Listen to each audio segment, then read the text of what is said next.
رب اشرح لی صدری ویسر لی امری واحلل عقدۃ من لسانی یفقہوا قولی رب زدنی علما رب زدنی علما رب زدنی علما۔ السلام علیکم ورحمۃ اللہ وبرکاتہ۔ آج اللہ جل شانہ کے کرم سے ہم سورۃ البروج کا آغاز کرنے جا رہے ہیں۔ اللہ رب العزت سے دعا ہے کہ ہم جو کچھ بھی پڑھیں اسے ہمارے دلوں میں اتار دیں اور اس کی برکتیں ہماری زندگیوں میں نازل فرمائیں۔ سورۃ البروج۔ سورۃ البروج کا تعارف۔ مقام نزول۔ سورۃ البروج مکہ مکرمہ میں نازل ہوئی۔ اس سورت میں 1 رکوع اور 22 آیتیں ہیں۔ بروج نام رکھنے کی وجہ۔ ستاروں کی منزلوں کو بروج کہتے ہیں اور اس سورت کی پہلی آیت میں اللہ تعالیٰ نے برجوں والے آسمان کی قسم ارشاد فرمائی ہے اور اس مناسبت سے اسے سورہ بروج کے نام سے موسوم کیا گیا ہے۔ سورہ بروج سے متعلق 2 احادیث۔ پہلی، حضرت جابر بن سمرہ رضی اللہ تعالی عنہ فرماتے ہیں رسول اللہ صلی اللہ علیہ وآلہ وسلم ظہر اور عصر کی نماز میں والسماء والطارق اور والسماء ذات البروج اور ان دونوں جیسی صورتیں تلاوت فرماتے تھے۔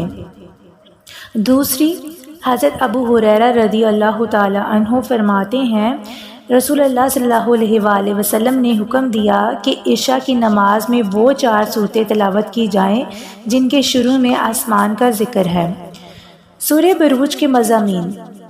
اس سورت کا مرکزی مضمون یہ ہے کہ اس میں سابقہ امتوں کے احوال بیان کر کے رسول اللہ صلی اللہ علیہ وآلہ وسلم اور ان کے صحابہ رضی اللہ تعالی عنہم کو کفار کی طرف سے پہنچنے والی اذیتوں پر تسلی دی گئی ہے اور اس صورت میں یہ مضامین بیان کیے گئے ہیں۔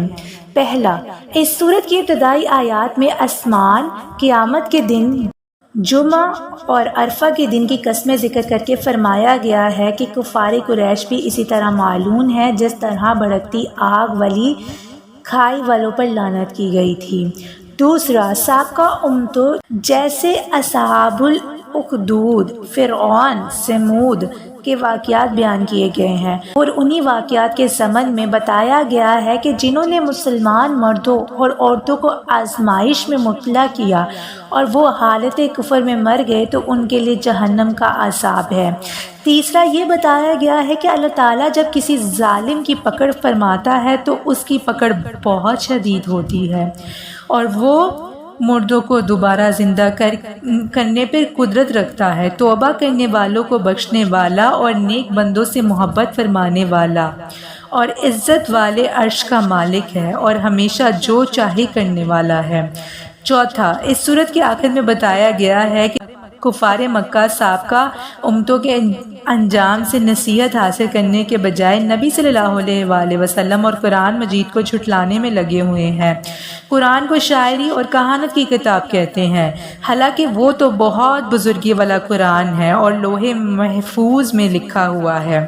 سورہ انشقاق کے ساتھ مناسبت۔ سورہ بروج کی اپنے سے ماقبل سورہ انشقاق کے ساتھ ایک مناسبت یہ ہے کہ دونوں سورتوں کی پہلی آیت میں آسمان کا ذکر ہے۔ دوسری مناسبت یہ ہے کہ دونوں سورتوں میں نیک عمل کرنے والے مسلمانوں کے لیے جنت کی بشارت ہے، کافروں کے لیے جہنم کی وعید اور قرآن مجید کی عظمت بیان کی گئی ہے۔ تیسری مناسبت یہ ہے کہ سورہ انشقاق میں بیان کیا گیا ہے کہ نبی صلی اللہ علیہ وآلہ وسلم اور ان کے صحابہ کرام رضی اللہ تعالی عنہم کے بارے میں کافروں کے دلوں میں جو بغض و عناد ہے وہ سب اللہ تعالیٰ کو معلوم ہے اور اس صورت میں بتایا گیا ہے کہ سابقہ امتوں کے کفار کا بھی یہی طرز عمل تھا۔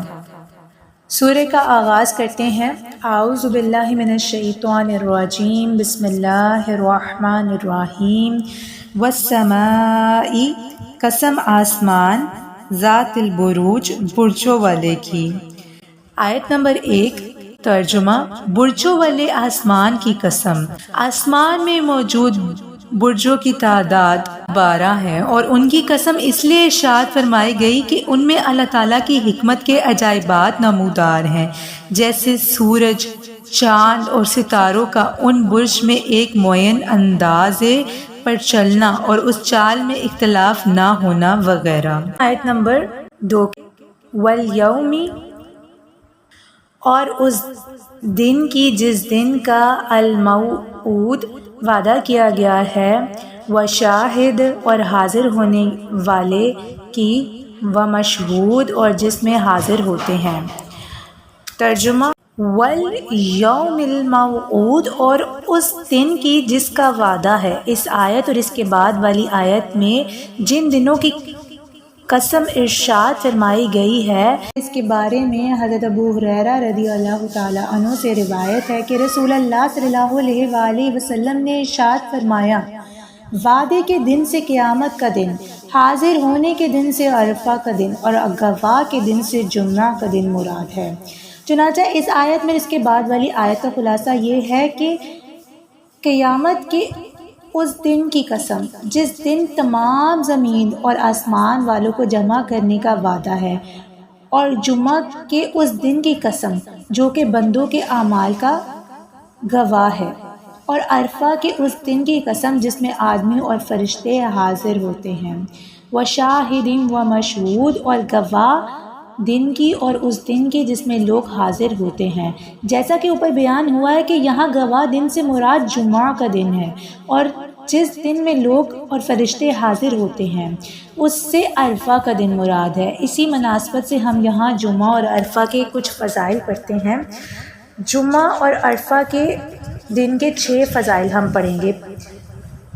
پہلا، حضرت ابو ہریرہ رضی اللہ تعالیٰ عنہ سے روایت ہے کہ رسول اللہ صلی اللہ علیہ وآلہ وسلم نے ارشاد فرمایا، بہتر دن کہ جس پر سورج طلوع ہوا جمعہ کا دن ہے، اسی دن میں حضرت آدم علیہ السلام پیدا کیے گئے، اسی دن جنت میں داخل کیے گئے، اور اسی دن جنت سے اتارنے کا حکم ہوا، اور قیامت جمعہ ہی کے دن قائم ہوگی۔ دوسرا، حضرت ابو لبابہ رضی اللہ تعالیٰ عنہ سے روایت ہے کہ رسول اللہ صلی اللہ علیہ وآلہ وسلم نے ارشاد فرمایا، جمعہ کا دن تمام دنوں کا سردار ہے اور اللہ تعالیٰ کے نزدیک سب سے بڑا ہے، اور وہ دن اللہ کے نزدیک عید الاضحیٰ اور عید الفطر سے بڑا ہے۔ اس میں 5 خصلتیں ہیں۔ پہلی، اللہ تعالیٰ نے اس دن میں حضرت آدم علیہ السلام کو پیدا کیا۔ دوسری، اور اسی دن میں زمین پر انہیں اتارا۔ تیسری، اور اسی دن میں انہیں وفات دی۔ چوتھی، اور اسی دن میں ایک گھڑی ایسی ہے کہ بندہ اس وقت جس چیز کا سوال کرے اللہ تعالیٰ اسے دے گا جب تک حرام کا سوال نہ کرے۔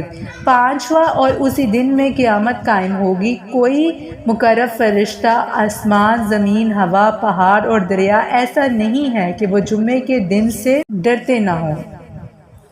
اب تیسرا اس میں ہم فضائل دیکھتے ہیں۔ حضرت انس بن مالک رضی اللہ تعالیٰ عنہ سے روایت ہے کہ رسول اللہ صلی اللہ علیہ وآلہ وسلم نے ارشاد فرمایا، جمعے کے دن اور رات میں 24 گھنٹے ہیں، اور کوئی گھنٹہ ایسا نہیں جس میں اللہ تعالیٰ جہنم سے 6 لاکھ ایسے افراد کو آزاد نہ کرتا ہو جن پر جہنم واجب ہو گیا تھا۔ چوتھا، حضرت عبداللہ بن عمر رضی اللہ تعالی عنہما سے روایت ہے کہ رسول اللہ صلی اللہ علیہ وآلہ وسلم نے ارشاد فرمایا، جو مسلمان جمعے کے دن یا جمعہ کی رات میں مرے گا اللہ تعالیٰ اسے فتنہ قبر سے بچا لے گا۔ پانچواں فضائل، حضرت ام المومنین حضرت عائشہ صدیقہ رضی اللہ تعالیٰ عنہما سے روایت ہے کہ رسول اللہ صلی اللہ علیہ وآلہ وسلم نے ارشاد فرمایا، عرفہ سے زیادہ کسی دن میں اللہ تعالیٰ نے اپنے بندوں کو جہنم سے آزاد نہیں کرتا، پھر ان کے ساتھ ملائکہ پر مباحثت فرماتا ہے۔ چھٹا فضائل، حضرت ابو قتادہ رضی اللہ تعالیٰ عنہ سے روایت ہے کہ رسول اللہ صلی اللہ علیہ وآلہ وسلم نے ارشاد فرمایا، مجھے اللہ تعالیٰ پر گمان ہے کہ عرفہ کا روزہ 1 سال پہلے اور 1 سال بعد کے گناہ مٹا دیتا ہے۔ اللہ رب العزت سے دعا ہے کہ جو کچھ بھی ہم پڑھیں ہمیں اس پر عمل کی توفیق عطا فرمائیں۔ انشاءاللہ باقی آیات کو ہم نیکسٹ لیسن میں دیکھیں گے، اور جو کچھ بھی ہم نے آج پڑھا جمعے کے دن کی فضیلت، عرفہ کے دن کی فضیلت، اللہ رب العزت ہمیں توفیق دیں کہ ہم ان دنوں کو قدر کریں، جو ان کی اصل اہمیت ہے اس کو پہچانیں اور ان کی قدر کریں۔ سبحانک اللہم و بحمدک، اشہد ان لا الہ الا انت، استغفرک و اتوب الیک۔